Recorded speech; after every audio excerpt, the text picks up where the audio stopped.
Paz do Senhor, meus amados irmãos, nós estamos mais uma vez aqui reunidos num evento promovido pelo CAPED Sande, que é o Centro de Aperfeiçoamento de Professores da Escola Dominical Ministério da Assembleia de Deus em Santo André. O CAPED tem por objetivo proporcionar ferramentas para a melhoria e aperfeiçoamento dos nossos professores da Escola Bíblica Dominical, e este é mais um dos eventos patrocinados pelo CAPED Sande. Nós também fazemos vários cursos que, quando eles forem ser realizados, nós estaremos anunciando aqui por meio deste canal para todos vocês. Neste momento, nós estamos aqui reunidos, mais uma vez, para tratarmos dos subsídios da lição da Escola Bíblica Dominical, neste terceiro trimestre de 2020, quando nós estamos estudando os livros de Esdras e Neemias com o propósito de tratar dos princípios divinos em tempos de crise, a reconstrução de Jerusalém e o avivamento espiritual como exemplos para os nossos dias. Essa sexta lição, ela vai tratar sobre Neemias reconstruindo os muros de Jerusalém. Mais uma vez temos o privilégio de ter conosco aqui o irmão Éden e também o irmão Luiz, que estarão conversando com os irmãos. A paz do Senhor Jesus, querido professor, Deus possa enriquecer grandemente a sua preparação para a sua aula, para que seja da melhor maneira ministrada na sua congregação. Desde já agradeço e é uma imensa alegria estar mais uma vez com nossos irmãos, uma alegria poder cooperar com o CAPED, cooperar com o Ministério de Santo André, que estejamos juntos avançando nessa construção de conhecimento ao longo desse trimestre. A paz do Senhor, meus queridos. Para mim também é um motivo de estarmos regozijantes nesta dia aqui, porque vamos tratar do assunto que é muito importante nos dias de hoje. A reconstrução do Muro de Jerusalém também fala de algo importante para nossas vidas. Então, espero que através dessa aula entre nós aqui, possa colaborar um pouco mais na ajuda para a sua aula transcorrer melhor em suas congregações. Nós vamos então fazer a abertura com uma oração. E eu quero pedir ao irmão Éden para nos levar a Deus nesta oração. Bem, querido Deus, é no nome de Jesus que nós pedimos a sua bênção, a sua graça, que o Senhor venha nos abençoar, nos usar como instrumento nas tuas mãos, nos dando sabedoria para compartilhar da melhor maneira, Senhor, recursos que sejam da tua inspiração, nos ensinando, nos instruindo, ó Deus, nas riquezas da sua palavra. Te pedimos, nos abençoe e abençoe o nosso querido irmão, irmã, professor e professora que estará acompanhando na sua preparação de aula, para que seja uma grande bênção. É que nós te pedimos e te agradecemos em nome de Jesus. Amém. Amém. A lição de número 6 desse terceiro trimestre, ela tem por título Neemias reconstrói os muros de Jerusalém. O nosso textuário ele está registrado em Isaías capítulo 60 e o versículo 18, que diz: Nunca mais se ouvirá de violência na tua terra, de desolação ou destruição nos teus termos, mas aos teus muros chamará salvação e às tuas portas louvor. A verdade prática diz assim: somente despertados podemos vencer qualquer obstáculo para realizarmos a obra de Deus. O texto bíblico em classe está registrado em Neemias, capítulo 1, versículo 1 a 4 e capítulo 2, versículos 1 a 9. As palavras de Neemias, filho de Acalias: E sucedeu no mês de Quisleu, no ano 20º, estando eu em Suzã, a fortaleza, que veio Anani, um dos meus irmãos, ele e alguns de Judá. E perguntei-lhes pelos judeus que escaparam e pelos que restaram do cativeiro e acerca de Jerusalém. E disseram-me: os restantes, que não foram levados para o cativeiro, lá na província estão em grande miséria e desprezo, e o muro de Jerusalém fendido, e as suas portas queimadas a fogo.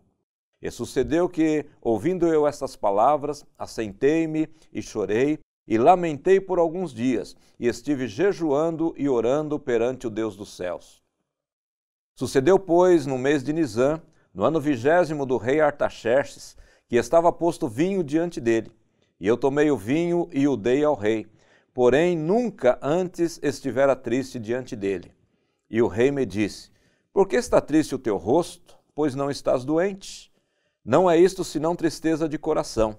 Então temi muito em grande maneira e disse ao rei: Viva o rei para sempre! Como não estaria triste o meu rosto, estando a cidade, o lugar dos sepulcros dos meus pais, assolada, e tendo sido consumidas as suas portas a fogo? E o rei me disse: Que me pedes agora? Então orei ao Deus dos céus e disse ao rei: Se é do agrado do rei, e se ao teu servo é aceito em tua presença, peço-te que me envies a Judá, à cidade dos sepulcros de meus pais, para que eu a edifique. Então o rei me disse, estando a rainha sentada junto a ele: Quanto tempo durará a viagem, e quando voltarás? E aprouve ao rei enviar-me, apontando-lhe eu um certo tempo. Disse mais ao rei: Se ao rei parece bem, deem-se-me cartas para os governadores da além do rio, para que me deem passagem até que chegue a Judá. Como também uma carta para Asaf, guarda do jardim do rei, para que me dê madeira para cobrir as portas do paço da casa, e para o muro da cidade, e para a casa em que eu houver de entrar. E o rei mas deu, segundo a boa mão de Deus sobre mim. Então vim aos governadores da além do rio, e dei-lhes as cartas do rei, e o rei tinha enviado comigo chefes do exército e cavaleiros. Amém. Nós temos como objetivo geral desta lição mostrar que foi Deus quem despertou em Neemias o desejo de restaurar os muros de Jerusalém. Então esse é o objetivo geral desta lição de número 6, e temos também alguns objetivos que são mais específicos para os tópicos que forem comentados nesta lição. O primeiro objetivo é mostrar como Deus respondeu às orações de Neemias. Segundo objetivo é saber como foi a chegada de Neemias a Jerusalém. Temos como terceiro objetivo específico explicar como Neemias iniciou a reconstrução dos muros. Depois, no quarto objetivo, compreender que o levantamento dos muros provocou grande oposição. Quinto objetivo específico é apontar como foi a inauguração solene dos muros. E no sexto objetivo específico, conscientizar a respeito dos ensinos que a construção dos muros traz. Então esses são os objetivos que ao findar da aula você deve ter alcançado juntamente com os seus alunos, para que esta lição ela fique bem marcada e bem ensinada para todos eles. Nós vemos na lição anterior, na lição de número 5, a reconstrução do templo, ela foi retomada e finalmente foi concluída no ano 516, 515, aproximadamente, antes de Cristo. Quando chegamos no ano 458, Esdras recebeu autorização do rei Artaxerxes para retornar a Jerusalém. Entretanto, os muros da cidade permaneceram destruídos até o ano 445. Temos aí até, o término da reconstrução do templo, até a ida de Neemias a Judá, um intervalo de 70 anos. E Neemias então recebe a autorização do rei Artaxerxes para retornar à cidade de Judá com o objetivo, com o propósito de reconstruir os muros. Nesse intervalo nós temos também a história de Ester, que vai ser comentada numa ocasião mais oportuna. Então nós vamos dar um salto aí de 70 anos da lição de número 5 para a lição de número 6, onde nós vamos tratar, na lição de hoje, sobre a reconstrução dos muros. E temos aqui no nosso primeiro tópico, Deus responde às orações de Neemias. Queremos já então passar para o irmão Éden, para começar a fazer as considerações a respeito desse primeiro tópico da nossa lição. Queridos, lição que trata sobre a restauração dos muros, nós precisamos entender qual é o propósito de Deus, o objetivo de Deus nisso. Vemos um despertar de Deus em pessoas, despertar autoridades para este projeto. E nós sabemos que Deus é aquele que começa uma obra e completa esta obra, aperfeiçoa esta obra. E Deus já vem trabalhando ao longo dos anos com aquela nação e deu um despertamento para que houvesse a reconstrução do templo, mas Deus não queria fazer algo incompleto. Deus quer que a sua obra avance, que o seu povo continue, E além do templo erguido, precisava agora da cidade também estar reconstruída. É necessário a cidade como um todo, como um povo, uma sociedade estar bem, estar organizada, estruturada. E foi levantado o templo, mas os contornos estavam ainda derrubados, destruídos, queimados a fogo, né? O seu muro que mostra a sua segurança, sua proteção, seus limites, sua demarcação que impede até um acesso do inimigo, precisaria estar de pé, precisaria estar levantado. E Deus agora vai utilizar este homem, o servo de Deus, Neemias, que é interessante ver o trabalhar de Deus colocando pessoas certas nos momentos certos, no lugar certo. E Deus é quem permite agora este homem, Neemias, estar junto ao rei, esse Neemias estar junto ao imperador, que tinha autoridade para até conceder permissão, para legislar em favor dessa causa, né? E aí nós vamos ver que era uma situação onde que precisava-se agora de um mover de Deus novamente, Deus trabalhar. E o que acontece? Esse Neemias, por uma permissão de Deus bendita, está lá junto ao rei como um copeiro. Copeiro é alguém que está num cargo de alta confiança. Naquele tempo, o copeiro, ele fazia parte daquele que fazia a segurança do rei, preparando ali as bebidas e assegurando que estivesse livre de alguma contaminação, envenenamento de algum inimigo para que ele estivesse bem. O copeiro geralmente era até um confidente de tanta proximidade a ouvir o rei, muitas vezes até conselheiro do rei, fazia parte do grupo que poderia dar suas opiniões, seus conselhos. Então era uma pessoa que estava numa posição privilegiada, uma posição que estava ali junto a uma autoridade do governo mundial daquela época, né? Então a gente vai ver Deus levantando este homem, Deus levantando, colocando ele no momento certo, no lugar certo, para ser um instrumento de restauração, um instrumento até de consolo, né? O nome Neemias significa Deus consola ou Deus conforta, e a notícia que ele vai receber justamente precisava de alguém para solucionar. Chega uma notícia, né, do seu irmão que vem lá de Jerusalém e diz, lá no capítulo 1, versículo de número 2, diz, os restantes que não foram levados para o cativeiro lá na província estão em grande miséria e desprezo, e o muro de Jerusalém fendido e as portas queimadas a fogo. Então chega uma notícia ruim, uma notícia de lamento, de tristeza, da situação de miséria. E o povo de Deus, que é um povo que foi chamado para ser um povo forte, um povo vencedor, um povo para ser cabeça e não cauda, um povo para ser vitorioso, um povo para estar contando experiência e milagre de Deus, de repente se encontra numa situação de desprezo, de tudo destruído. Quem olha para a cidade despreza. Olha que cidade é essa que está tudo destruído, tudo queimado a fogo. Então era uma cidade, era um momento de uma situação desprezível. E aí, o que nós podemos já enxergar nesse tópico primeiro aqui? Umas qualidades de um homem de Deus que podem ser instrumentos de restauração, instrumento de reedificação. Quais são algumas qualidades, né? Gostaria de pontuar. O versículo de número 2 diz que Neemias perguntou pelos judeus e acerca de Jerusalém. Então, uma qualidade de um servo de Deus, que será um instrumento de edificação, é aquele que está interessado e está preocupado com seus irmãos. Ele pergunta, como estão os judeus? Como que está a cidade de Jerusalém? Então, primeiro ponto, é uma pessoa que vai ser uma pessoa restauradora, instrumento de Deus, é aquele que está atento, preocupado. Ele não vive pensando só em si mesmo, não vive, né, um egocentrismo, uma egolatria. Ele vive preocupado e atento em amar o próximo, e principalmente sendo povo de Deus, ele se preocupou. Como que estão os judeus? Como que está lá a cidade de Jerusalém? O primeiro ponto, alguém que se preocupa. É interessante aí, assim, né, nesse ponto que você está colocando, é que quem era Neemias, né, para se preocupar com as pessoas que estavam lá em Judá, porque ele já não estava mais em Babilônia.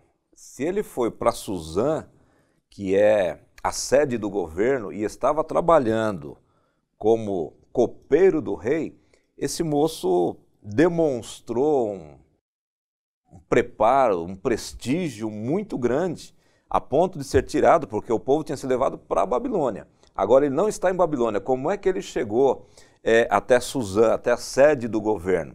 A gente sabe muito pouco, né, a respeito de Neemias, porque o que se tem dele é o que está escrito praticamente nesse livro que leva o nome dele. Mas assim, observando esse ponto que você está levantando, a importância dele, a posição que ele estava junto ao rei, ele não tinha nada que se preocupar com os pobres que ficaram em Judá, com as pessoas que ficaram em Judá. Mas assim, Deus ele usa pessoas que se preocupam com o próximo e não os egocêntricos, né, como você acabou de dizer, só fazendo esse parênteses aí na sua colocação. E é visto que Neemias, se fala pouco dele na história. Porém, nós podemos entender, né, pastor, que Neemias chegou a esse posto como todos os outros homens. Se nós vemos, desde a lição 1, Daniel tinha um posto alto. Sadraque, Mesaque e Abdenego também estavam colocados em postos altos.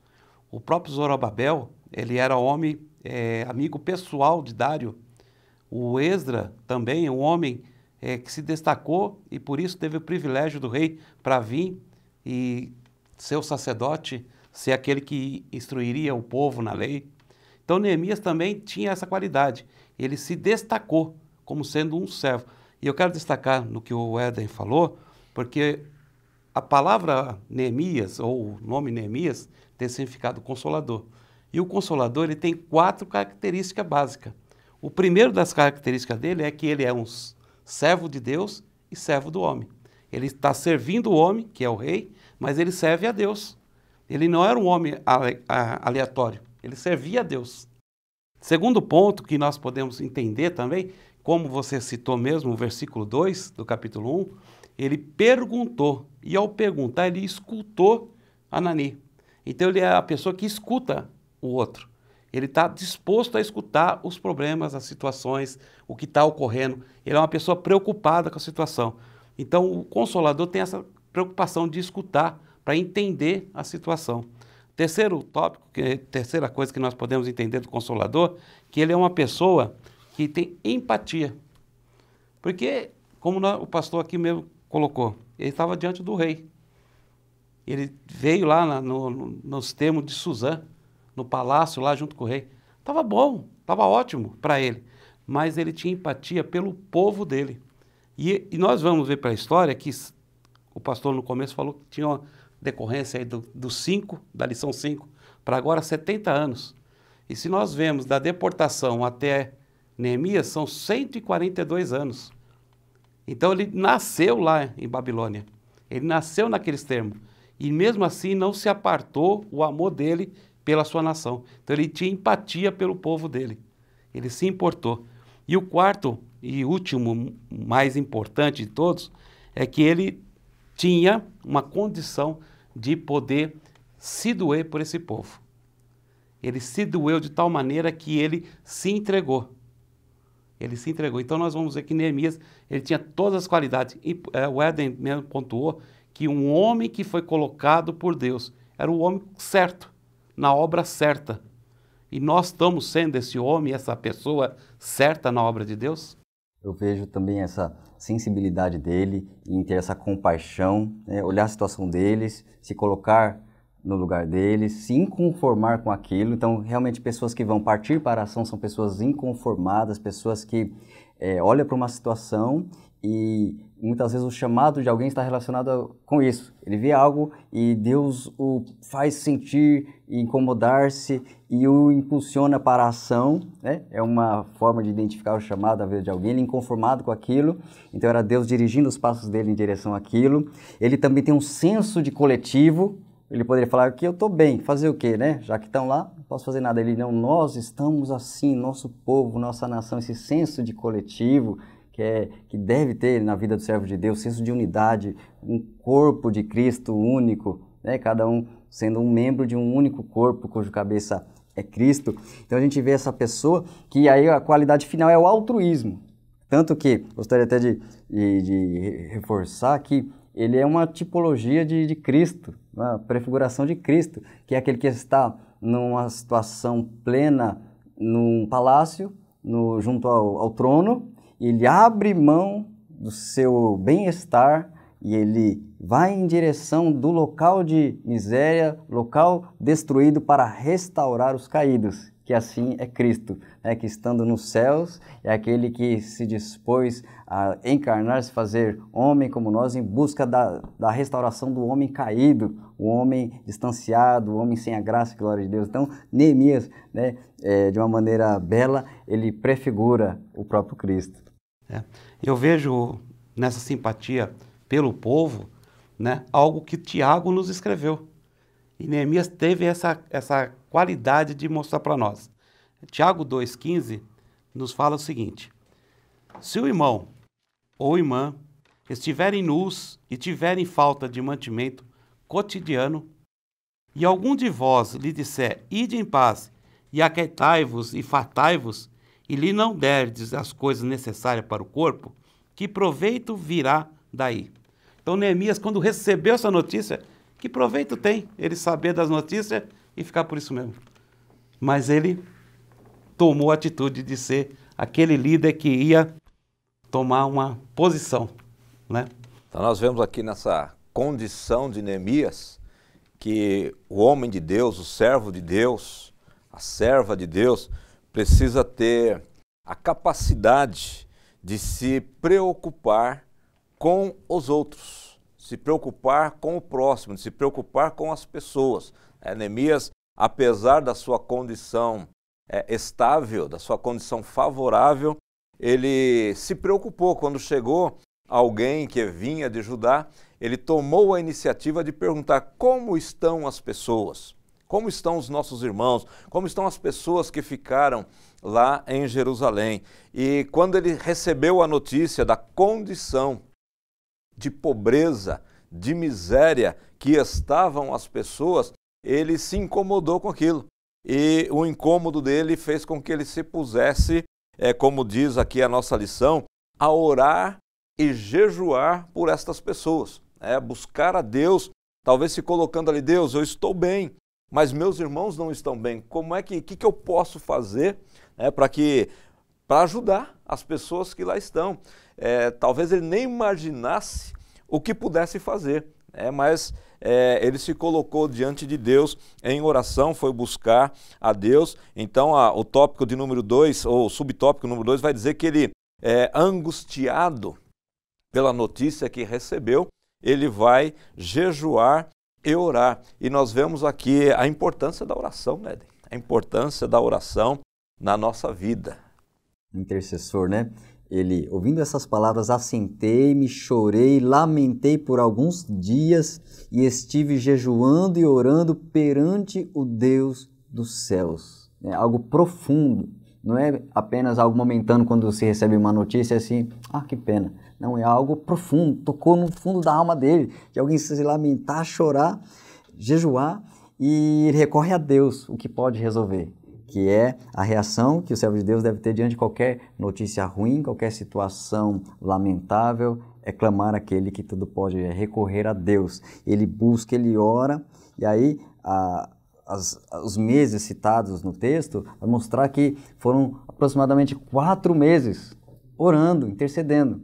Então ele estava ali perto do rei, mas não tinha essa liberdade, esse atrevimento de falar com o rei. Ele ainda também não sabia como resolver a situação, mas estava orando e clamando e esperando Deus agir, Deus abrir uma solução, uma saída para aquilo. E ele também, como copeiro, não podia misturar as coisas. Ele ter esse cargo privilegiado de acesso ao imperador não dá a ele o direito de contar os problemas dele. Ele deveria ter uma qualidade do copeiro também, era não expressar sentimentos diante do rei, porque ele está lá para servir da melhor maneira, da melhor postura, ser agradável e nunca chegar com seus problemas, seus lamentos, suas dificuldades, né, se aproveitar do privilégio do acesso, não. Então, por isso que ele teve essa cautela, ele ficou esperando em Deus. Então, olha essa sabedoria, essa prudência de não passar, como diz aí, o carro à frente dos bois e correr para falar com o rei antes da hora, não. Sabiamente ele ficou primeiro orando, esperando Deus abrir a oportunidade. Maravilha. E aí Deus ouviu a oração e abriu a oportunidade. Ele, como disse o Éden, não poderia expressar a sua tristeza, não poderia expressar os seus sentimentos, suas dificuldades diante do rei. Ele podia estar sofrendo, o copeiro podia estar sofrendo o que fosse. Ele tinha que chegar diante do rei com um sorriso estampado no rosto, com um ar de satisfação, para não transparecer as suas dificuldades, as suas necessidades. Mas um dia, o rei olha para Neemias e fala: você não está bem. Doente, eu sei que você não está. O que está acontecendo? Era a oportunidade que ele precisava para abrir o coração, para dizer o que estava passando, e convicto de que se Deus tinha dado aquela oportunidade, Deus ele encaminharia as outras situações, né? Então o rei olha para ele e pergunta para ele, né? Por que você está triste? Por que está triste o teu rosto? Porque você não está doente. E aí o rei entende, isso não é tristeza de coração, ou melhor, não é isso tristeza de coração? Então diz que o Neemias temeu muito, porque ele não poderia deixar transparecer a sua tristeza.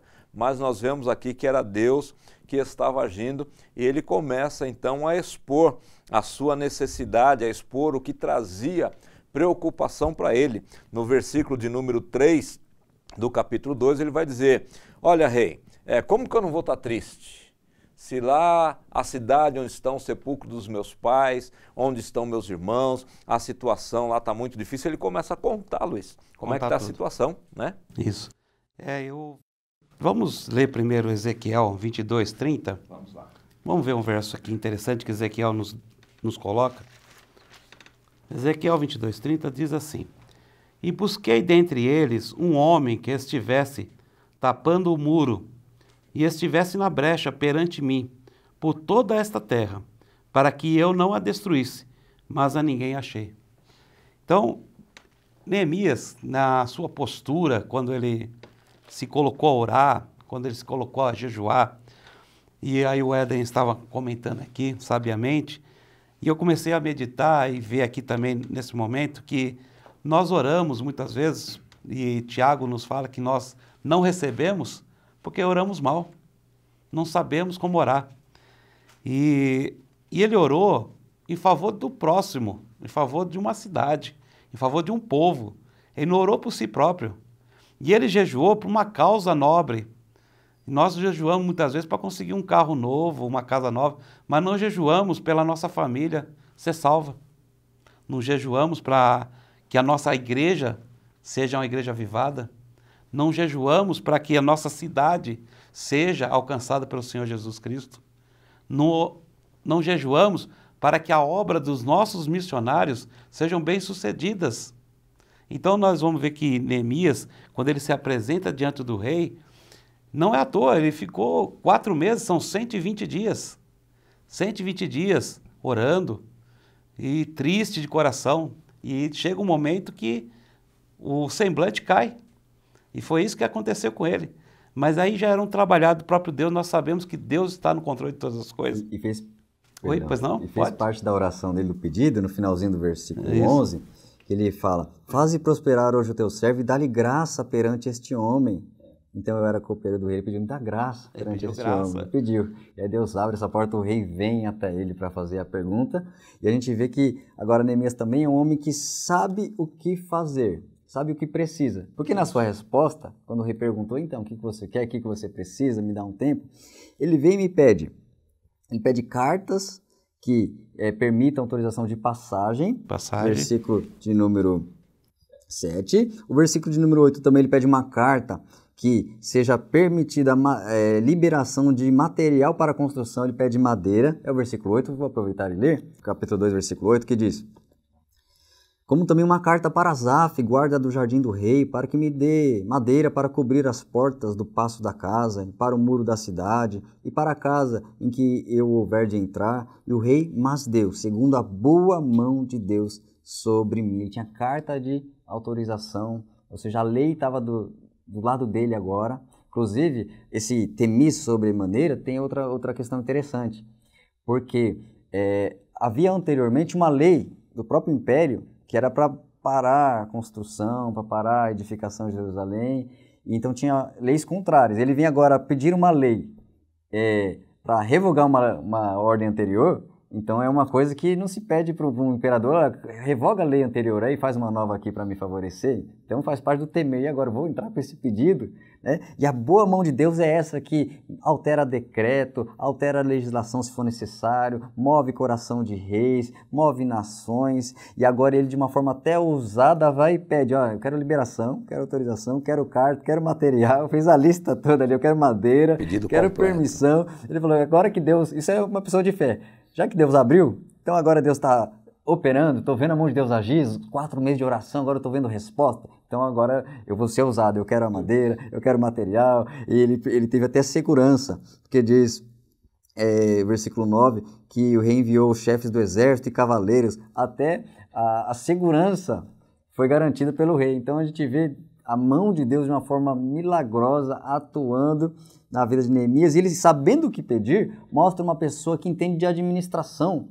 O livro de Neemias, a pessoa dele, o seu trabalho é reconhecido como um exemplo de administração. Exemplo de líder, né? De liderança, ele trata sobre liderança, ele trata sobre recursos, sobre planejamento, análise, que a gente vê um pouco mais adiante quando ele chega.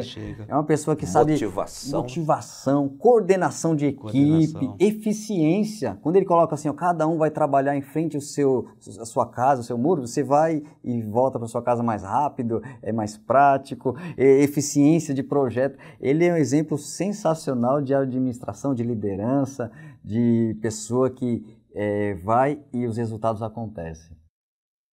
Nesse versículo de número 6, capítulo 2, versículo 6, ele diz assim, ó, na escritura: Então o rei me disse, estando a rainha sentada junto a ele, quando durará a tua viagem e quando voltarás? E aprove ao rei enviar-me, e apontado-lhe um certo tempo. E disse mais o rei, se ao rei me parece bem, se me dei carta.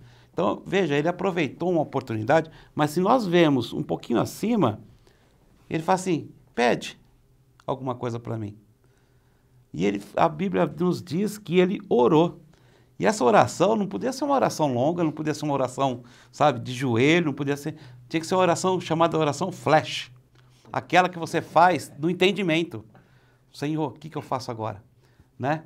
Senhor, me ajude. Põe palavra na minha boca agora. Põe a palavra na minha boca. Usa-me para que eu possa ser atendido pelo rei. Então, foi aquela oração que você faz no espírito. Então, vê a importância de um homem que está ligado com Deus. Ele orou novamente a Deus. A Bíblia relata que ele orou a Deus, mas ele orou aquela oração em mente. Então, quando for tomar decisão, ore a Deus, mas ore na mente, né? E ele mostrou para nós, o líder, a pessoa que ele está preparado para as diversidades que poderiam vir. Ele é um homem preparado para reconstruir o muro. E essa atitude de desprendimento, olha, rei, eu quero ir. Eu quero sair daqui dessa posição confortável, eu quero ir lá. Trabalhar, arregaçar a manga, construir, é um trabalho árduo, pesado, difícil. Aí me lembra as palavras do apóstolo Paulo, em Atos capítulo 20, versículo 24, quando ele diz assim, olha, em nada tenho a minha vida por preciosa, contanto que cumpra com alegria a minha carreira e o ministério que recebi do Senhor Jesus, para dar testemunho do Evangelho da graça de Deus. O apóstolo Paulo, não é a minha vida que é preciosa, é precioso eu cumprir o que Deus tem na minha vida. E assim foi Neemias. Não é precioso eu estar confortavelmente aqui, precioso eu estar fazendo a vontade de Deus agora. Então, meus irmãos, nós vemos agora um homem que estava numa posição confortável, sendo incomodado por notícias desfavoráveis do seu povo, aplicando seu coração à oração, Deus permitindo que fosse percebido pelo rei a sua tristeza, o seu lamento, e agora o rei abre espaço, ele pede ao rei, faz esses pedidos todos aqui ao rei, e o rei concede. Então ele se desloca e vai até Jerusalém, que é o segundo tópico da nossa lição de número 6. Neemias chega a Jerusalém. E como já foi dito aqui, ele é um estrategista.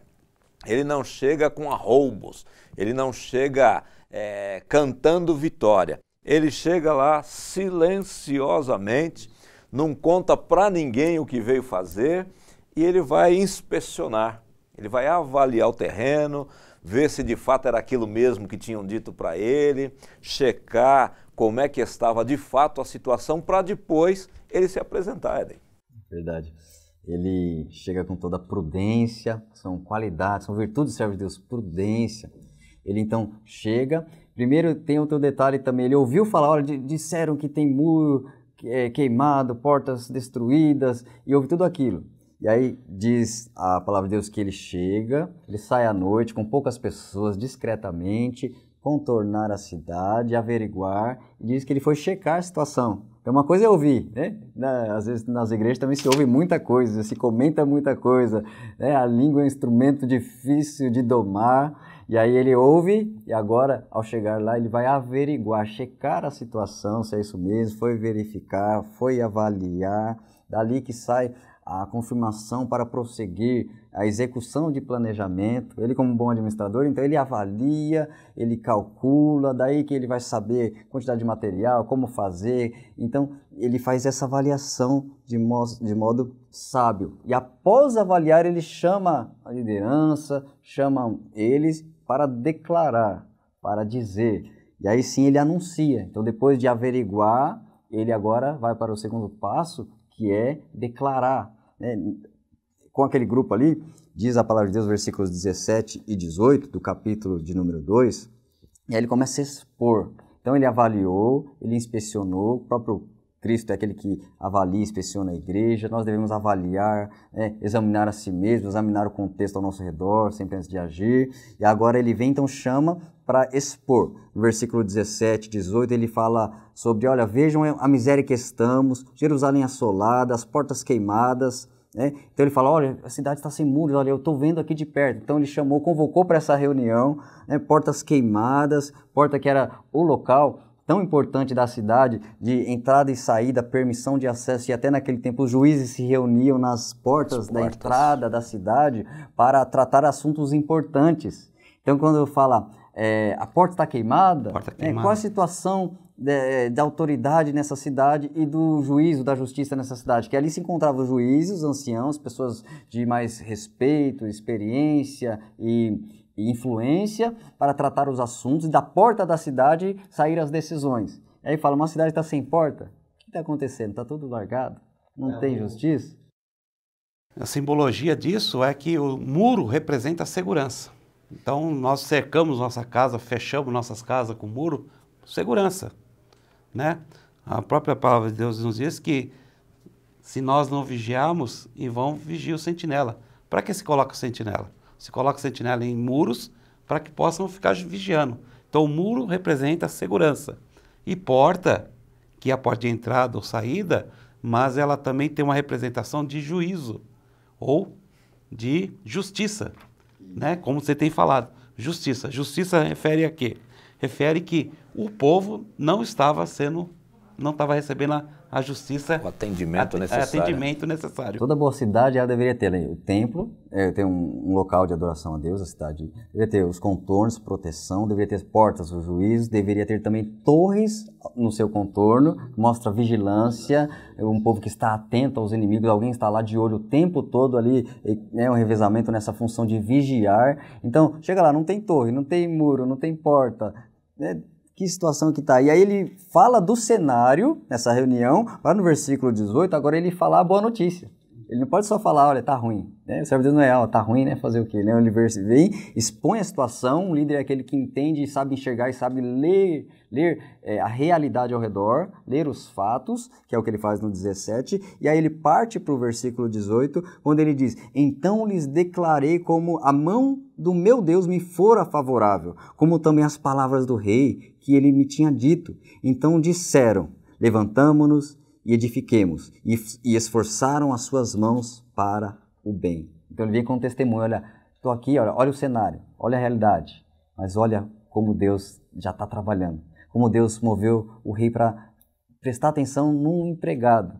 Olha, o rei perguntou o que eu quero, o rei me autorizou, o rei assinou, o rei deu um cheque em branco, gasta lá que é na minha conta, né? O rei falou, pode ir, só pode ser milagre. E aí foi, como o pastor Paulo citou, que né, ele é um mestre em encorajamento, né? E o povo logo na sequência foi a resposta, a reação do versículo 18, levantemos e edifiquemos. Ou seja, então vamos levantar e vamos fazer. Olha o povo parado, sem fazer nada há anos, vê alguém que conta isso, olha, Deus fez esse milagre, está operando, e alguém, opa, então vamos levantar agora. Olha a motivação chegando, né? E aí, esforçaram as suas mãos para o bem. Então, ó, veio força para as mãos, né? É assim a palavra e os testemunhos de Deus devem descer, ó, vêm pelo nosso ouvido, descem ao coração e promovem força para a mão, é a realização da obra de Deus. A gente olhando para essa reunião de Neemias com o povo ali, né? Depois ele avaliar toda a situação, a gente está vivendo num momento em que está em moda o coaching, né? Que é a motivação, né? E olhando para esse texto, a gente percebe que não existe melhor motivação, melhor tratamento de coaching do que oração e palavra de Deus, resposta de Deus, né? A resposta de Deus é a melhor motivação que a gente, sem desprezar os treinamentos, né? Sem desprezar treinamentos, mas assim, tem gente que hoje está querendo levar a obra de Deus através desse estilo de coaching, né? De treinamento, e querendo motivar a obra de Deus através deste sistema. Mas nós olhamos para a palavra de Deus e percebemos que a maior e melhor motivação, que tira o homem da miséria, como diz o texto aqui, que eles estavam na miséria, que tira o homem da miséria, levanta, né, a sua autoestima e faz com que ele arregace as mangas para trabalhar, para fazer alguma coisa, é você contar a resposta de Deus, é você expor a palavra de Deus, que isso é importantíssimo. Neemias fez isso e conseguiu então arrancar forças de onde não tinha, motivação de quem não tinha, para fazer uma obra que estava há 70 anos parada. 70 anos parada. E aí o tópico de número 3 vai dizer que Neemias, então, depois de motivar o povo, ele inicia o levantamento dos muros. E aí o Éden já até começou a dizer um pouquinho anterior qual que foi o plano e a tática do Neemias, né, de pegar as pessoas e escalá-las, né, para edificar. Reforça um pouquinho para nós aqui, Éden, que você estava falando anteriormente. A forma dele fazer o trabalho, né, foi muito sábia, né, quando ele nomeou ali as pessoas, colocando um ao lado do outro no muro, para eles trabalharem e sendo perto das suas casas, que dá segurança. Olha, estou perto de casa, minha família está aqui perto. Se vier inimigo, eu não vou ficar preocupado. Olha, eu estou aqui do outro lado da cidade, estou vendo o inimigo se aproximar, como é que está minha família lá do outro lado? Seria uma preocupação, não, estou aqui perto da minha casa. Se vier o inimigo também, até esse senso de defesa, esse senso, né, do ser humano, opa, aqui é a minha família, minha casa aqui pertinho, eu vou enfrentar, isso daria mais encorajamento. Então a gente vê organização, sabedoria, eficiência, ele estaria perto para ir para casa e retornar. Então é fantástico ver essa administração, essa coordenação do servo de Deus, Neemias, nesse momento. E aí o que a gente pode ver também? Que ele é um idealizador e também um realizador. Tem pessoa que é idealizador, tem muita ideia, olha, eu tenho um grande projeto, uma grande visão de algo que pode acontecer, uma coisa fantástica, algo tão perfeito que pode surgir, mas nunca põe em prática. Esse momento aqui, esse tópico 3, agora é a hora da ação, é a hora de agir. Ele orou, ele pediu a permissão, ele avaliou, mas aí o projeto não pode ficar no papel, o projeto não pode ficar lá só no esboço, tem que ser colocado e concretizado, né? Então ele é aquele que é um idealizador e um realizador. Ele começa, esse encorajamento traz força para o povo trabalhar. Eu queria deixar um versículo aqui no capítulo 3, versículo 1, quando começa a citar os nomes, que eu acho interessante, que ele motivou, encorajou, mas também foi muito importante o empenho da liderança. Olha o versículo de número 1, que cita o sumo sacerdote. Diz assim o versículo 1, e levantou-se Eliasibe, o sumo sacerdote, com seus irmãos, os sacerdotes, edificaram a porta do gado, a qual consagraram e levantaram as suas portas, e até a torre de Imeá consagraram, e até a torre de Ananel. Então, o primeiro versículo, o que a gente vê? A liderança à frente. O primeiro lá, quando foi fazer a lista esse capítulo, na sequência, mostra nomes, né? Muitos nomes que trabalharam, que estiveram ali, né? Mostrando também Deus conhece cada um pelo seu nome. Na obra não somos apenas um número, Ele nos conhece pelo nome. E no versículo 1 mostra já primeiro da lista, o sumo sacerdote e os sacerdotes.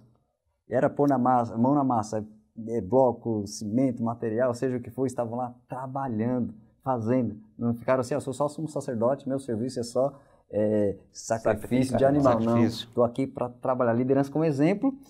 E outra coisa que eu achei interessante, que foi no versículo 5, que eu queria citar aqui dois versículos, o 5 e o 12. O 5 fala de alguns que não colocaram a mão. Por que a gente já pode enxergar aqui? Que nunca é 100%. O povo se uniu, foi trabalhar, mas nunca é 100%. No 5 mostra que teve alguém, ó. Porém, os seus nobres não meteram o seu pescoço ao serviço do seu senhor. Tinha alguém do contra, tinha alguém ali ou com inveja de Neemias, ou discordando, ou não queria fazer. Tinha alguém, nunca é 100%. Só que, em contrapartida, o versículo 12 traz uma satisfação que mostra o quê? Ao lado reparou Salum, filho de Aloés, maioral da outra meia parte de Jerusalém, ele e suas filhas, as moças. Enquanto alguns não quiseram fazer, Deus surpreende, fazendo que outros que às vezes a gente nem imagina, resolvam fazer. As moças talvez ali jovens, mãos delicadas, né, as mãos que não iam querer mexer em construção, um trabalho de pedreiro, e elas estavam lá, não, é nosso povo, conta comigo, arregaçou a mão, conta comigo. Deixa eu ajudar a levantar, vamos colocar bloco aqui, vamos colocar material aqui. Né? Então a gente vê isso, esse trabalhar acontecendo, a ação aqui no capítulo 3 de Neemias. Ele tem uma estratégia muito interessante nesse ponto aí todo. Primeiro que, vamos começar por esse último tópico que você falou, sobre as moças. Né? Mostra para a obra de Deus que ninguém está à toa, ninguém. E a inclusão das mulheres... Veja, alguns ainda até comentam, né? A Bíblia é machista. Aí a mulher também trabalha. E interessante que Aloés, maioral da outra metade de Jerusalém, e ele e suas filhas. Então esse homem, Aloés, maioral, suponhamos que ele era um chefe de grande poder, de grande influência, né? Então ele estava envolvido também. Ele poderia estar, não, eu vou alugar serviçais para mim, e eles fazem a obra e eu fico na minha. Não, ele também pôs a mão na obra, ele não se importou a posição que ele tem, e ainda mais, a sua família, suas filhas participaram. Então ele não excluiu ninguém. E no verso 2, verso 5, desculpa, no versículo 5, capítulo 3, e repararam os tecoitas. Nós vamos ver que de Tecoa não fazia parte de Judá, mas eles moravam lá e faziam parte daquela cidade. E eles participaram na reconstrução. Porém, os maiorais da chefia deles não quiseram participar. Né? Então, toda obra, quando inicia, todo trabalho, toda função que nós vamos fazer, todo o projeto desenvolvido, vai encontrar sempre barreiras. E nem sempre essas barreiras vai vir dos menores. Às vezes a barreira vai vir dos maiorais. E na cidade dos tecoitas foi os maiorais que não quiseram. Né? E tem uma outra situação interessante aqui, que nós vamos observar que do versículo 1 ao versículo 15, toda vez é citado o seguinte, e ao seu lado, mostrando que havia uma união ao seu lado. Né? Depois nós vamos ver para frente, depois do 15 em diante, nós vamos ver depois dele.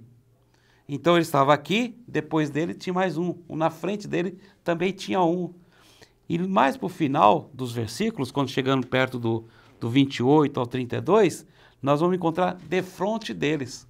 Então não estava somente ao lado, também tinha pessoas à frente e tinha pessoas atrás, todas cooperando, todas trabalhando.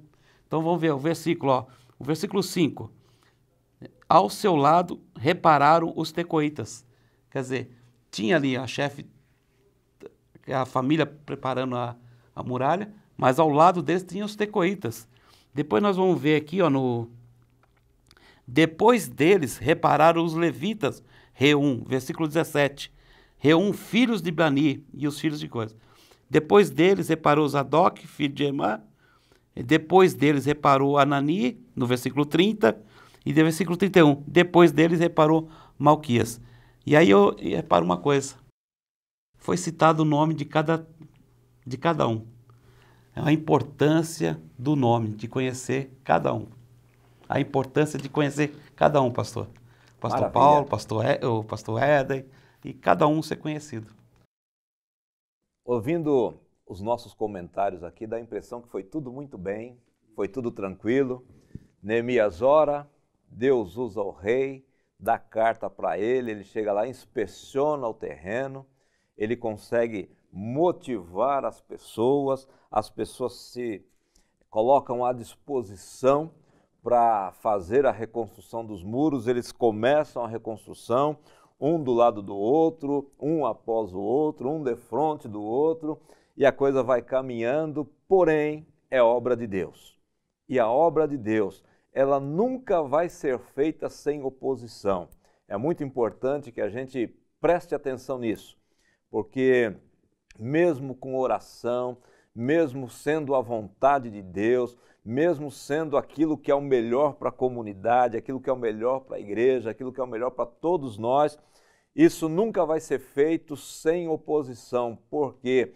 Porque nós temos um inimigo declarado que não quer ver o bem da obra de Deus. Presta atenção, você, professor, na sua sala de escola bíblica dominical, quanta dificuldade. Você se prepara, você ora, você estuda, você tem a melhor das intenções de ver o crescimento da tua sala, a edificação dos teus alunos, e de repente começam a surgir situações que não são favoráveis, apesar de tudo estar sendo feito certinho, tudo dentro do padrão, tudo dentro da cartilha, a gente fazendo com oração, sendo vontade de Deus, sempre se levanta oposição. E não seria diferente com Neemias, né? Ele veio com a liberdade, com a liberação do rei, ele veio debaixo de oração, ele veio com autorização, ele conseguiu ter uma estratégia, ter um bom plano, ter um bom planejamento, ele conseguiu motivar a turma,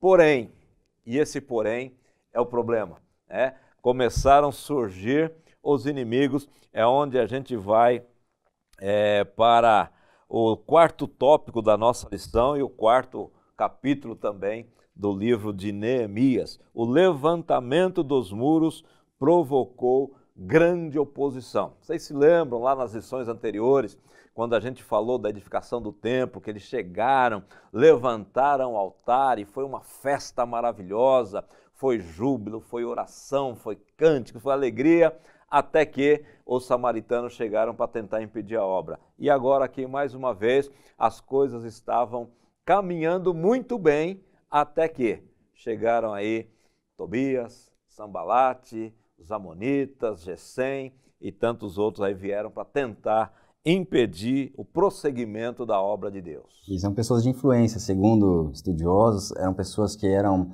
líderes em algumas regiões ali próximas, então pessoas de influência, quer dizer o quê? O inimigo ele tenta usar pessoas-chave, pessoas que tenham alguma influência, que tenha algum efeito sobre o servo de Deus. E uma coisa a gente pode observar também, o favor divino vem sobre nós e automaticamente a fúria e o incomodar do inimigo também acontece, né? Deus começa a agir, o inimigo já a sua antena fica ligada, opa, Deus está fazendo algo ali, eu preciso derrubar ele, eu preciso contra-atacar, eu preciso investir contra ele. E a Bíblia vem e diz para nós, dá a receita em Tiago, capítulo 4, versículo 7, que diz: sujeitai-vos, pois, a Deus, resisti ao diabo e ele fugirá de vós. A receita está aqui através de Tiago dizendo, olha, continue se sujeitando a Deus, resista, seja firme e ele que vai fugir de vocês. Então veio toda essa oposição, que vai ter até outra lição adiante que nós vamos aprofundar nisso. Exatamente. Eu queria deixar um versículo que é Daniel, capítulo 11, versículo 32, que fala sobre um povo que se esforça. Veio oposição?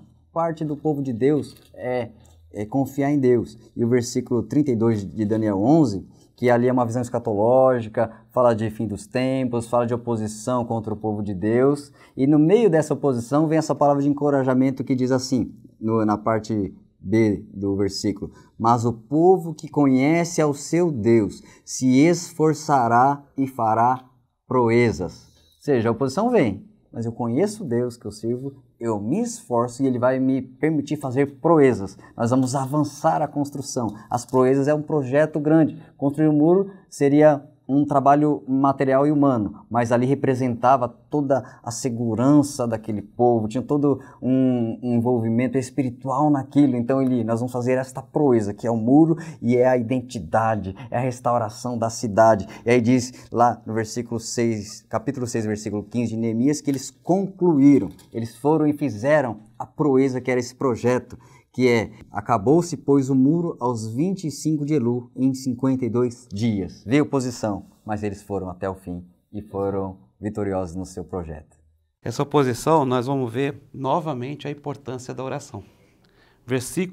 Capítulo 4, versículo 9. Vamos começar no 8, vai. Diz assim, que eles ligaram-se entre si todos. Esse Tobias, Sambalate e mais outros tantos, né? E vieram atacar Jerusalém para desviarem do nosso intento. O que é? Desviar da construção do muro. Porém, nós oramos ao nosso Deus. Então, a importância da oração novamente, está orando a Deus.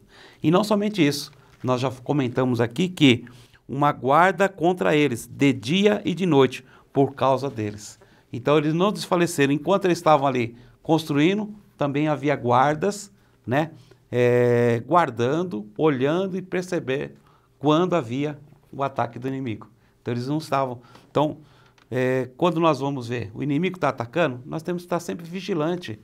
Por isso que a Bíblia nos diz, orai e vigiai. Porque o inimigo está ao derredor, tentando tragar a quem, né, esteja aí vacilante, cambaleante, esteja aí fora da proteção divina. Então, diz que nós temos que estar vigilantes.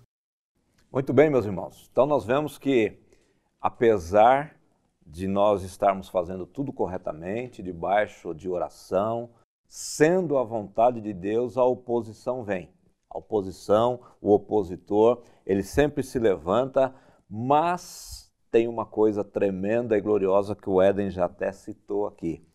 Deus, ele peleja por nós. Deus, ele está à nossa frente. E querendo o adversário ou não, querendo os inimigos ou não, aquilo que Deus projetou, aquilo que Deus planejou, aquilo que Deus quer que seja feito, vai ser feito.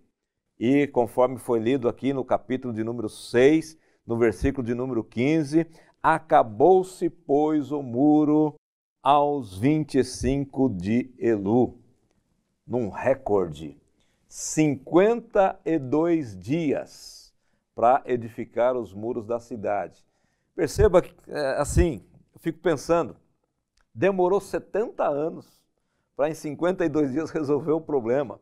Quando Deus quer que as coisas aconteçam, é tremendo, é maravilhoso, né? Quando Deus quer, os homens intentaram anteriormente reconstruir os muros, mas chegou o tempo, porque até nessa reconstrução do muro, nós vamos ver lá em Daniel capítulo 9, que havia uma revelação de Deus, que quando saísse a ordem para a reconstrução da cidade, 70 semanas estavam determinadas sobre o povo de Deus.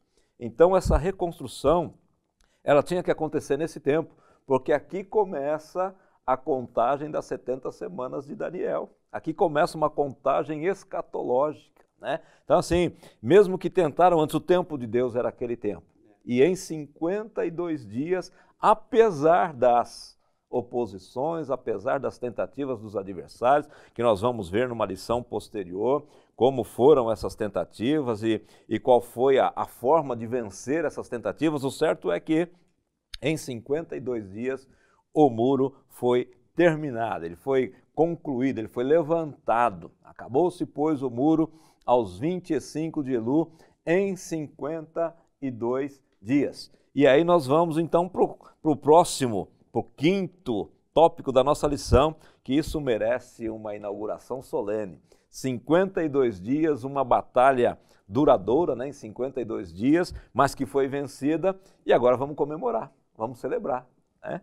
Verdade. Entre o momento agora de celebração, o momento de dedicação, é consagrar aquelas portas, se alegrar. Houve uma convocação para que eles cantassem, louvarem, usassem os instrumentos. Então, uma imensa alegria ali no capítulo de número 12 de Neemias, onde a gente vê essa festa acontecendo, porque é um princípio espiritual também ser grato e reconhecer os feitos de Deus e se alegrar com as grandezas de Deus, se alegrar com os feitos de Deus. Então, no versículo 27 em diante, narra essa dedicação, essa festa, essa alegria, que foi muito grande, e eu queria frisar o versículo de número 43, então, Neemias 12, 43, que diz: e sacrificaram no mesmo dia grandes sacrifícios e se alegraram, porque Deus os alegrara com grande alegria. E até as mulheres e os meninos se alegraram, de modo que a alegria de Jerusalém se ouviu até de longe. Imagine vizinhos, as cidades circunvizinhas ali ouvindo uma grande festa, cântico. De onde vem essa alegria? O povo de Deus avançando, o povo de Deus concluindo, o povo de Deus comemorando. Então é um princípio também que devemos ter no nosso coração, é contar os testemunhos, contar as bênçãos de Deus, as maravilhas de Deus. Tem até um salmo de número 40, verso de número 5, que fala sobre contar as maravilhas de Deus.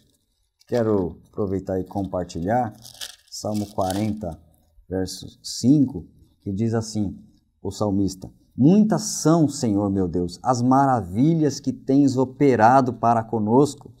Os teus pensamentos não se podem contar diante de ti. Eu quisera anunciá-los e manifestá-los, mas são mais do que se podem contar. Olha ele se alegrando, olha, são muitas maravilhas que o Senhor opera para conosco. Eu queria manifestá-los, ou seja, a intenção do grato a Deus, do beneficiado pelas bênçãos e maravilhas de Deus, é abrir a sua boca e dizer para todo mundo: olha, Deus está fazendo na minha vida, Deus está me abençoando, eu sou grato. E aí ele fala, e é mais do que se pode contar, eu dizendo e contando ainda é pouco perto de tudo que o Senhor faz. Né? Uhum. Eu quero também só pontuar duas coisinhas sobre essa festividade que foi feita. Vou retroceder um pouquinho no capítulo 2, versículo 8. Tem uma frase que é escrita aqui. No finalzinho do versículo, está escrito assim: e o rei me deu todas as coisas, segundo a boa mão de Deus sobre mim. No capítulo 2 também, no versículo 18, ele novamente fala assim, ó, no início do versículo: então declarei como a mão do meu Deus me foi favorável. Então, nada mais justo do que festejar, porque era a mão de Deus. Então, consagrar, fazer uma festa, porque era Deus atuando na vida do povo. E foi Deus, um recorde de 52 dias, mas foi Deus que providenciou isso, que fez com que os muros fossem construídos. Apesar que tem uma história que conta o seguinte, me permitam ver. Um pastor chegou a certa oportunidade, uma congregação, estavam precisando construir essa congregação, eles ainda pagavam algum aluguel, e ele chegou no culto e falou: irmãos, eu tenho uma boa notícia, mas uma outra que não é muito boa. A boa notícia é que Deus nos deu todos os recursos para construirmos o nosso templo. E o povo alegrou, se alegrou, festejou, bateram palma, deram glória, aleluia. Aí, quando deu a casca sossegada, ele falou assim: mas todo esse recurso está na mão de vocês. É vocês que vão construir, é vocês que vão fazer. Então, para fazer uma obra, depende de cada um de nós. Sim. Depende de nós. Então, está em nós. E Deus aprovou que eles foram fortalecidos para poder fazer essa obra. Então, nada mais justo do que oferecer, né? Então, com dedicação, os muros de Jerusalém e buscaram levitas de todos os lugares e trazeram a fim de fazerem a dedicação com alegria, louvores, cantos, saltério, aludes e harpas, e ajuntaram os filhos dos cantores também. Versículo 27 e 28 do capítulo 12. Amém. Então nós vemos que toda boa obra realizada por Deus através de nós, ela merece ser celebrada, ela merece ser comemorada. Tudo aquilo que Deus faz deve ser, por nossa parte, agradecido. O Éden leu aqui o Salmo de número 40 e eu me recordo do Salmo de número 103, quando o salmista diz assim: bendize, ó minha alma, ao Senhor, tudo que há em mim, bendiga o seu santo nome. No verso 2 ele diz assim: bendize, ó minha alma, ao Senhor, e não te esqueças de nenhum dos seus benefícios. Salmo 116, o verso de número 12, o salmista manifesta uma preocupação. Que darei eu ao Senhor por todos os benefícios que me tem feito? Como que eu posso agradecer ao Senhor? Salmo 116 é fantástico, que o salmista ele conta a condição que ele estava e quando ele clamou ao Senhor, Deus inclinou-se para ele. E agora ele chega no verso 12, perguntando: o que eu posso fazer agora por gratidão ao Senhor? Então nós devemos ser gratos a Deus em tudo, apesar de oposições, apesar das dificuldades enfrentadas. E aí nós chegamos então ao último dos tópicos dessa nossa lição, tópico de número 6, quando ele nos diz sobre os ensinos simbólicos que a reconstrução dos muros podem trazer para nós. O que significa, Éden, muros na nossa vida como igreja hoje, né? Para cidades também na época, que significava muros, e qual a aplicação que pode ser feita para nós? A cidade agora tinha um muro erguido e espiritualmente o povo de Deus, ele tem esse muro espiritual, né? O comentarista cita aqui como o muro da salvação, né? Pode, por exemplo, um crente estar sem os muros, sem a sua vida espiritual levantada? Pode um crente estar sem a sua proteção, suas guardas espirituais de pé fortalecidas, né? É possível um crente estar sem defesas e reações diante do inimigo? Porque aquele muro derrubado, caído, mostrava a facilidade do inimigo entrar, do inimigo penetrar na cidade, invadir, fazer o que quer. E espiritualmente o povo de Deus é um povo que deve estar fortificado na fé, fortificado na graça, fortificado espiritualmente. O próprio Senhor Jesus fez um alerta, falou: olha, uma casa, que é uma pessoa, não pode ficar vazia, porque o inimigo ele rodeia, depois ele volta para tentar essa casa vazia de novo. Se estiver vazia, ele traz outros espíritos e quer dominar, ou seja, o inimigo está sempre saindo e querendo retornar e encontrar espaços na vida do servo de Deus. Então, esses muros são as delimitações. Eu estou dentro do reino de Deus. Eu estou dentro desta cidade que se chama o reino de Deus, os muros de salvação. Eu estou dentro dele e não quero sair jamais, porque Deus sempre nos deixa aberto o livre-arbítrio. Eu estou dentro dessa cidade santa, Jerusalém, que é o reino de Deus, povo de Deus. Eu faço parte do corpo espiritual de Cristo. E a delimitação aí desses muros, eu não quero ultrapassar para fora, que é o mundo, eu quero ficar dentro. Como o filho pródigo, certa vez, ali, ele tinha todo o conforto, aconchego e riqueza e benefício de estar com seu pai. Um dia ele olha e fala: não, mas eu quero pegar a minha parte, eu quero ultrapassar esse muro, ultrapassar essa fronteira da fazenda, eu quero curtir minha vida. Então ele saiu para fora. E o servo de Deus não pode ter não pode desejar sair desses limites, não pode ter esse muro baixo, que é a resistência contra o inimigo. A palavra nos diz para estarmos preparados contra o mal, fortalecer para os dias maus. Fala, devemos estar preparados para responder com mansidão qualquer um que também questionar a razão da nossa fé, ou seja, tem que defender. Então o muro é a defesa do crente, defesa do servo de Deus, que é um muro que deve estar inteiro, reparado, não com brechas, né? Porque quando se fala em brechas, ou seja, são oportunidades que se abrem para o inimigo entrar, né? Ou seja, o meu muro deve estar completo, íntegro, completamente fechado. Tem até um versículo interessante em Cantares, capítulo 2, versículo 15, que fala sobre estar com o seu campo fechado e tirar as raposinhas. Cantares, capítulo 2, versículo 15, fala: apanhai-me as raposinhas que fazem mal às vinhas, né? Porque as nossas vinhas estão em flor. Ou seja, a preocupação ali de uma outra figura de linguagem, o campo tem que estar protegido. Se tiver uma raposinha, tira. Tudo que o inimigo vem para roubar, destruir, aniquilar os frutos do servo de Deus, deve ser tirado. Então, o muro fechado, as brechas fechadas, e não abrir para que passe nada. A raposinha era um animal pequeno, menorzinho. Então, ou seja, eu tenho que fechar os espaços do muro para que nenhuma brecha permita de nada entrar. nem que pareça pequeno, nem que pareça uma pequena concessão, mas se é mundano, tem que falar não. Se é uma palavra ruim, eu devo rejeitar. Porque quando fala em muros também, fala de limites. Por exemplo, alguma coisa ruim ao meu redor, eu tenho um muro de proteção, eu falo não. O pecado vem, eu falo não. Uma proposta de uma coisa que não agrada a Deus, eu digo não, ou seja, eu tenho um muro fechado, vem umas maledicências, falando mal dos outros, questionando, falando coisas ruins no meio do povo de Deus, por exemplo, uma maledicência, eu tenho que ter um muro, falar não, aqui acabou o assunto, aqui morreu, eu não sou aquele que vou compartilhar e sair espalhando isso, né, uma maldade em relação à vida do outro, uma calúnia, não, aqui é um muro de proteção, eu fecho as portas, né? Vem uma oportunidade de pecado, eu fecho as portas, falo, não, então aqui tem muro de proteção, eu estou firme, meu muro está de pé, não entra coisa ruim, a cidade vai permanecer santa e consagrada a Deus. Outra coisa, Provérbios 22, verso 28,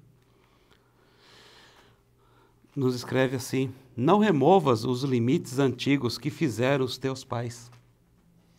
Não remova os limites antigos que fizeram os teus pais.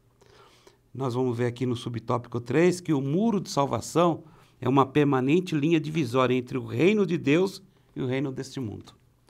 Então, o povo de Deus, quando nós lemos no começo, eles estavam em opróbrio. Trava a língua. Isso significa desonra, uma desonra grande, uma grande desonra, uma grande miséria. Então, por quê? Porque os muros estavam derribados. Então, a necessidade de construir um muro era justamente para que o muro servisse de proteção e o monturo que ele via ali, aquele monturo ou os escombros, né? Nós vamos ver que escombros têm o sentido de que está tudo destruído. Foi necessário tirar tudo isso e reconstruir os muros. Então, os nossos pais colocaram limites. Então, não ultrapasse esse limite. O Éden aqui acabou de nos falar que nós queremos, que nem o filho pródigo, pular esse muro, né? E aqui eu quero, não porque eu esteja doutrinando alguém, mas às vezes nós temos líderes que estão querendo remover os termos que os nossos pais da fé colocaram, para colocar novas coisas no meio de Deus. E Deus diz, Malaquias, o próprio texto aqui está nos dizendo, o reino de Deus é o mesmo. Eu sou Deus e não mudo, Malaquias 3:6. Então, quando fala aqui, não removas os limites, está falando para nós que os muros são muito importantes, não remova ele. Ensine a igreja a não remover os limites, porque através desses limites é que faz com que a igreja não passe a ser o opróbrio das nações. A igreja vai ser vitoriosa. Amém, meus irmãos. Nós estamos chegando ao final desta lição de número 6 e acabamos de ouvir aqui sobre a importância de soerguimento dos muros. Não podemos nos conformar com muros caídos, com muros derribados, com muros com portas queimadas. Não podemos deixar a nossa vida sem estes limites, que são os limites estabelecidos, os marcos antigos que foi dito aqui pelo irmão Luiz, e esses marcos eles são delimitados pela palavra de Deus. E a palavra de Deus ela nunca pode ser removida da nossa vida. A palavra de Deus é que estabelece os limites até onde podemos ou não podemos ir, até onde nós devemos ou não devemos estar. Os muros, eles determinam o que pode estar do lado de dentro e o que deve estar do lado de fora.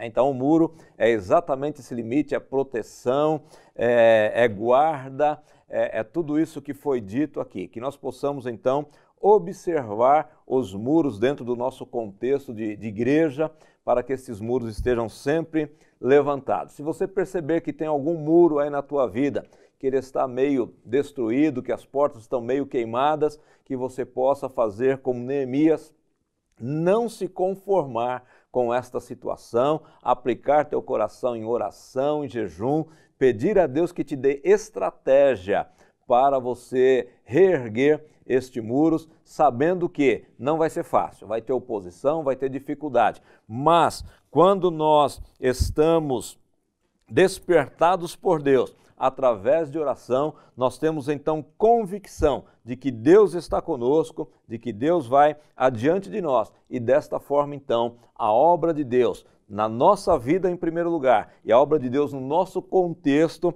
ela é concluída e através disso, então, o nome do Senhor, ele é e deve ser sempre glorificado e exaltado. Nós então chegamos aqui ao final desta lição. Quero pedir aos nossos irmãos que façam suas considerações finais. Com tudo que nós vemos, nós podemos também tirar uma grande lição. O muro só pôde ser completado em 52 dias porque um homem se dispôs. E um homem que estava diante de Deus. Um homem que se colocou, como eu disse no versículo de Ezequiel, capítulo 22, versículo 28. Que Deus procurou um que estivesse na brecha e não encontrou para que aquela cidade não fosse destruída. E depois destruída, mais para frente, foi encontrado esse homem. Neemias se colocou na posição. Então, meu irmão, minha irmã, professor, oriente seus alunos para que um homem faz a diferença.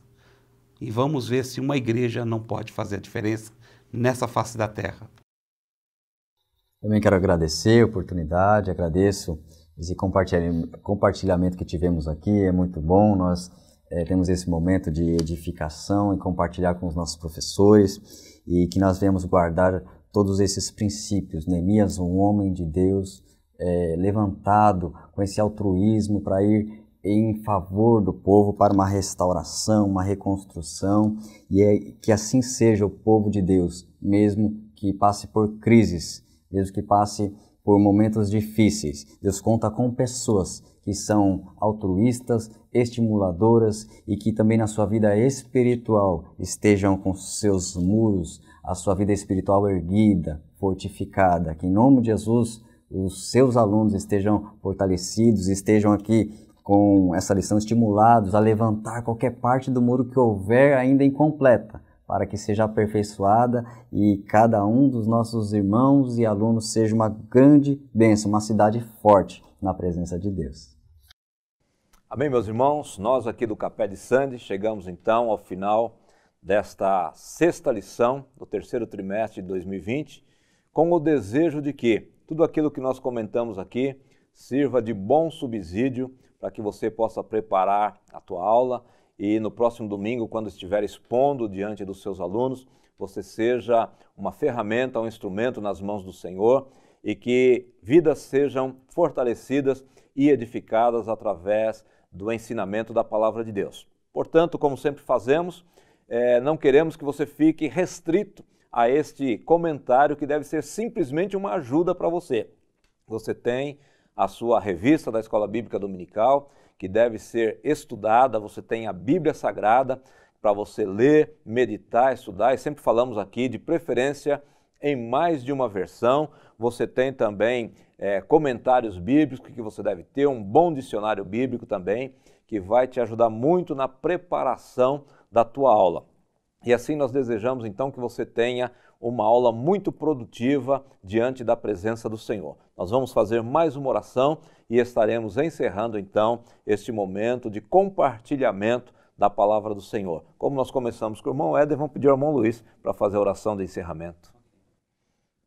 Meu Deus e Pai, nós oramos, Senhor, neste momento. Nós encerramos esta lição, ó Pai, e queremos, através desta lição, aplicar em nossas vidas. Que nossos alunos, as pessoas que nos ouvem, a nós mesmos também, possamos ter exemplo em nossa vida de Neemias. Um homem que se colocou na disposição de Ti, que orou diante de Ti, que teve empatia pelo povo, que adorou a Ti, Senhor, ó Pai, porque o Senhor era o Deus dele. E nós queremos também fazer de Ti, Senhor, nosso Deus, mas não fazer de boca, mas fazer com coração, com mente, com alma, com corpo, com tudo o nosso ser. Pai Santo, abençoa, Senhor, aos nossos ouvintes, aqueles que estarão estudando esta lição, aqueles que estarão aplicando esta lição, aos nossos pastores, ó Pai. Eu te peço, Senhor, que o Senhor guarde e livre eles de todo mal, para que eles possam também ser homens usados por Ti para a edificação da Tua igreja. Abençoe, Senhor, aqueles que compõem esta mesa, para que eles possam ainda, com sabedoria, continuar, Senhor, ministrando a Tua palavra através do Teu Espírito Santo. Por isso nós oramos agradecidos, em nome de Jesus. Encerramos assim, irmãos, esse comentário desta sexta aula, querendo que Deus continue abençoando a tua vida e a tua família, em nome de Jesus.